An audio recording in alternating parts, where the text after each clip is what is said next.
Trump tightens the noose after the Pentagon warns that the United States already has military forces positioned in the Caribbean to act against the Cuban regime if the order comes from the White House. This Friday, May 29, 2026, the alert comes as direct pressure on Havana. Because Trump no longer treats Cuba as an old and isolated dictatorship, but as a hostile base. Just a few minutes from Florida, sustained by repression, lack of transparency, and dangerous alliances with Washington's rivals.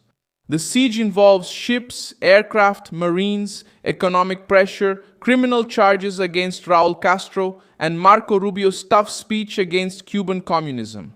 What does Trump want to take from Havana? Why has the Cuban regime become a target now? How could this siege end?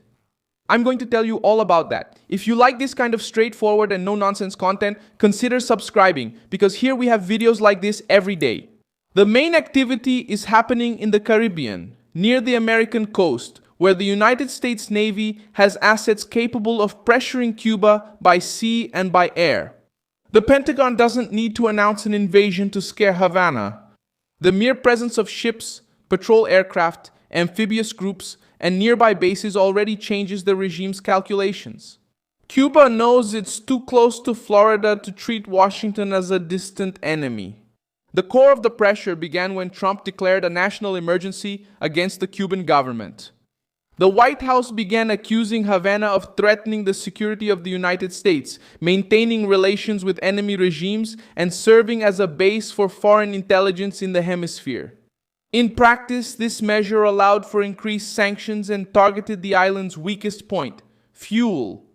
Cuba depends on imported fuel to keep the power on, transportation, hospitals, refrigerated food, tourism, and basic services. When Washington squeezes that supply line, the impact shows up in blackouts, lines, halted transportation, and the irritation of a population tired of revolutionary promises.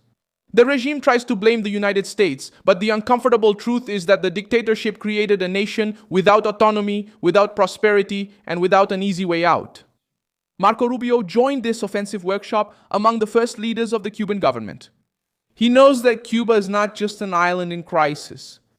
Cuba has always served as an ideological center for leftist regimes in the region, with influence over Venezuela, Nicaragua, and anti-Washington allies.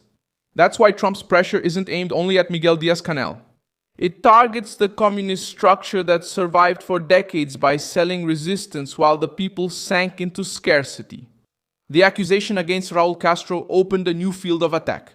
The United States Department of Justice placed the former Cuban leader at the center of the case of the brothers to the rescue organization's planes, which were shot down in 1996. 4 people died, including American citizens. Raul was the Minister of Defense at the time. The accusation is not just an attempt to arrest him. It turns the Cuban leadership into a legal target and strips the regime of the moral protection it has always tried to present to the world. Raul Castro is unlikely to be handed over by Havana. He still represents the old guard of the system, even without formally leading the government as he did before. But Trump doesn't need Cuba to hand him over tomorrow to win this round. The political effect is already there. The historic name of the regime has come to be treated by Washington as an accused party in the deaths of Americans. This puts pressure on the military, diplomats, external allies, and operatives surrounding the Cuban elite. The Pentagon appears as an instrument of power on this board.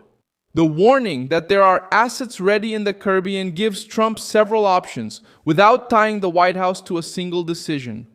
He can reinforce blockades, increase naval surveillance, make resupply more difficult, carry out shows of force, support internal pressure, or keep the military option for a more favorable moment.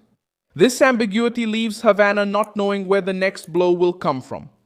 The American presence also sends a message to Russia and China. Trump does not accept strategic rivals, using Cuba as a point of influence near the American coast. Havana may try to present this relationship as normal cooperation, but Washington sees it as a risk in terms of intelligence, technology, and political pressure.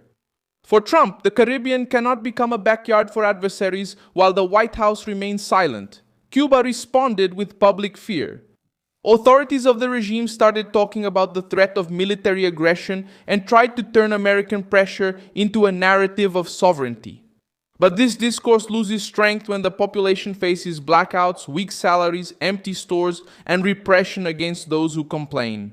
The regime wants the people to see Trump as the enemy, but many people in Cuba look at their own lives and understand that the problem lies within the system. Trump's strategy works in layers. First comes the economic squeeze, then comes the criminal accusation against the old leadership. Next comes the diplomatic pressure led by Rubio. Finally, the military presence makes it clear that the conversation is not just bureaucratic. This combination puts Havana in the worst possible position, without money, without fuel, without prestige, and without certainty about the American reaction. A large-scale invasion remains the strongest card. It exists as an extreme threat, but it doesn't have to be the first choice. For Trump, pressure might work better if the regime feels that each week worsens its position. A military landing would bring risks, propaganda for the dictatorship, and political cost. A well-calculated siege, on the other hand, can trigger internal divisions without giving the Communist Party the image of a heroic victim. Cuba has weakened armed forces, old equipment, and an economy in shambles.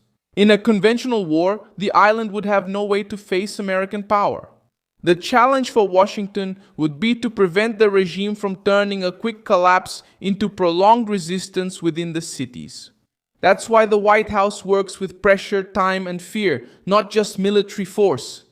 When a dictatorship enters this category, every ship in the Caribbean, every sanction, and every lawsuit takes on a different weight.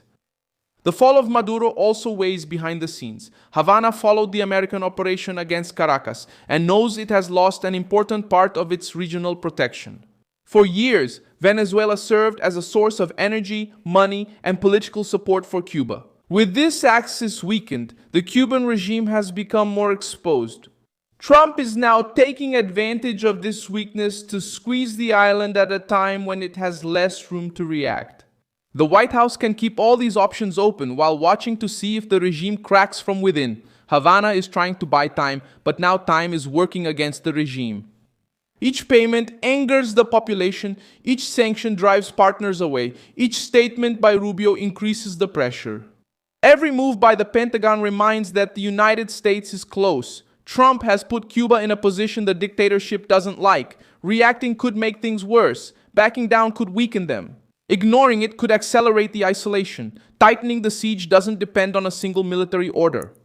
This is already happening through measures cutting off Havana's oxygen, while the Pentagon keeps forces in the Caribbean and the American justice system targets the old leadership.